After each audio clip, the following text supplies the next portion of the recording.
Hello అండి. నేను already చెప్పాను కదండి రామధేను వ్రతం అయితే చేసుకుంటున్నానని. రామధేను వ్రతం వచ్చేసి 5 గురువారంలో 5 ఆదివారాలు అయితే చేసుకుంటారండి. సో ఇది వచ్చేసి అయితే ఆదివారం రోజున పూజ అండి. ఇది ఫస్ట్ ఆదివారం అండి. ఆల్రెడీ ఒక గురువారం అయితే అయిపోయింది నాకు.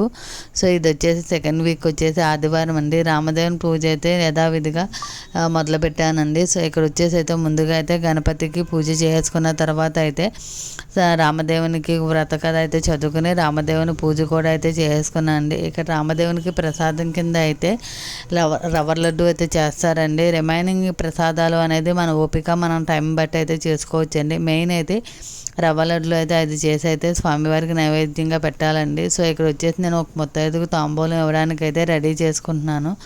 సో పూజ అయినాకైతే రామాలయంకి వెళ్ళి రామదర్శనం అయితే చేసుకున్నాను అండి. ఈ ప్రసాదం ఒక బ్రాహ్మణునికి కూడా ఇవ్వాలి. సో నేను ఇక్కడికి వచ్చేసి అయితే కేశవస్వామి గుళ్ళో వచ్చి బ్రాహ్మణులకి అయితే ఇచ్చానండి. బాయ్.